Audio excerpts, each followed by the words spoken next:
sani dai ita doka ta sabin takardu da ita gwamnatin Nijar ta fiddo doka ce ta gyara kayanka bai zama sauke muraba ba. Kamar da kun ga sani kasashen da duk an ka ci gaba daya a duniya ba kasar da zaka je ka zauna baka da takardu in ba irin kasashen mu ba. Doka ta yi daidai, mun ji dadin ta birge mu, haka muke so ga shugaban kasa ya nuna da duniya kasar shi ta kasar shi ta samu inci. Da wannan dama nike da wannan lokaci nike amfani ina shan kunnan yan uwana ma'aikatan gwamnati waɗanda su da kansu suke karya doka, balle wani talaka da ya karya doka cikin ƙasa a hukunta shi.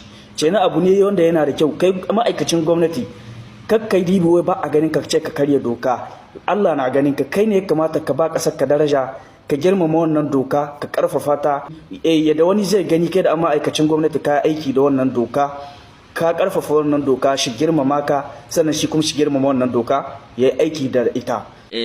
Idan ba ku manta ba, akwai diskurin da Macron ya yi a lokacin baya wanda ya ce sun shanye sojojinsu ne saboda su canza strategy, su canza yadda za su ƙara shigowa Afirka da su.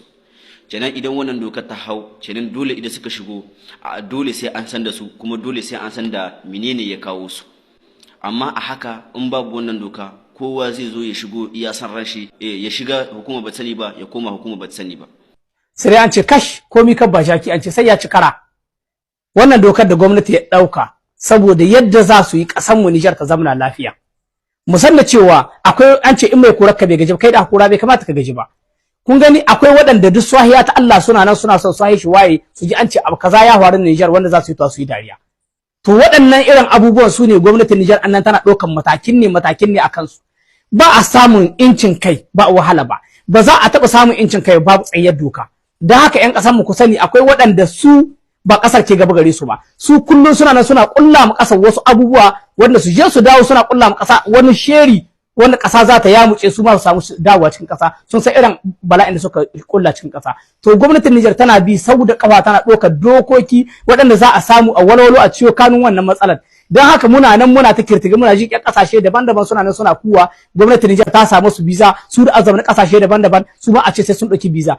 Wannan dai wani abu ne wanda ya tada hankalin matasan da ke zama wasu kasashen waje. Wannan in ya kamata mu gane ba wata ƙasa a duniya wadda ba ta da doka. Kowace ƙasa da irin dokar da take azawa da irin dokar da ta dace da ƙasarta. Ya kamata mu zamanto masu ganewa, masu fahimta. Doka da gwamnati ya aza don tsaron ƙasa da 'yan ƙasa ne. Babu laifi kai ma kana wata ƙasa, menene damuwa don wannan ƙasar sun aza doka cewar in za ka shigo sai ka yi takardu, ko in za ka fita sai ka yi takarda, ko in kana son ka zama sai ka yi takarda. Ya kamata mu gane doka dole ne ka bi doka don ka zama lafiya. Yin takarda abu ne mai muhimmanci a ƙasar ka ko a wace ƙasa ma kake, a ƙasar da ka yarda da ita ka zama ko a ƙasar da ka tafi. Dokar da suka aza ya zama wajibi ka bi ta. A duk ƙasar da ake aiki da doka, to 'yan ƙasa da ƙasar za su samu kwanciyar hankali da zaman lafiya. Don haka 'yan ƙasa 'yan Nijar, kada ku tayar da hankalinku game da wannan dokat da gwamnatin ƙasarmu ta kafa cewa duk wani da zai shigo a cikin ƙasarmu to ya zan yana da cikakkun takardu, wanda yake cikin ƙasar to ya tabbatar da yana da cikakkun takardu. Idan baya da takardun to ya tabbatar da ya zo ya wannan takardun da aka gindaya cewa ya kasance yana da su.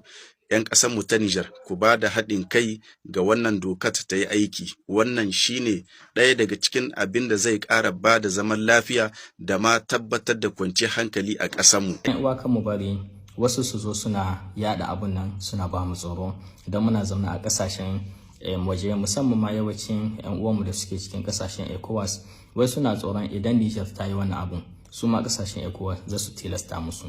Duk tilasta wanda za a yi ka'idan ƙasa ne. Duk inda kake a zamna a ƙasa dole ka bi ka'idan cikin ƙasan da kake zamne. Babu wani musgunantawa wanda ECOWAS za ta yi ma 'yan Nijar da suke cikin ƙasatanta, ba dai kawai su ce kuma sai kun biya kuɗi na yin sejur ba. 'Yan uwa mu rage ƙorafi, mu rage san banza, gaskiya ɗaya ce. Kada mu manta da akwai 'yan ƙasashen Nijar da yawa ƙasashen waje waɗanda suka nan suna ɗaukar kartu da sujur su biya biza, duk abin da ƙa'ida ta zama ƙasa ya bada. Ni ka hana kai shekara 10 a cikin ƙasa da an ce ka ɗauki takarda ta jikka 20 ko jikka 15 ta bayi ka ɗauka. Ya na za mu yi? jama'a 'yan ƙasar mu ta Nijar mu sai mun sa kishin ƙasa gaba sannan ƙasar mu za ta yi. In kowa zai iya shiga cikin ƙasa lokacin da ya ga dama kuma ya yi abun da ya ga dama ya tafi ba tare da an san shi wane ne ba, to ƙasan nan in Allah ya yarda ba ta da daga cikin ƙasashen da suke da inci ko ku suka san abun da suke yi. Kenan talakawa ƴan uwanmu waɗanda kuke ƙasashe daban-daban kuke ganin kamar abun sababu concerne sa concerne tout le monde, kuma kai ma ɗan ƙasa wanda kake cikin gida ya kamata a ce ka mai da hankalinka duk inda zaka tafiya kafin ka tai wata ƙasa a ce za a sama ƙasar takardu ko za a yi wata doka ta tada maka hankali ka tafi da takardunka. Bai kamata ba a ce kullum daga hukumar mu ta ɗauki wata decision sai mu zo muna koke-koke muna cewa abu ne da za a cuce mu. Dole in uwa sai mun gane da cewa tafiyan ƙasa sai an gyara mu gyara kanmu mu gane da tafiya. Sahiya mai albarka, mun gode. Allah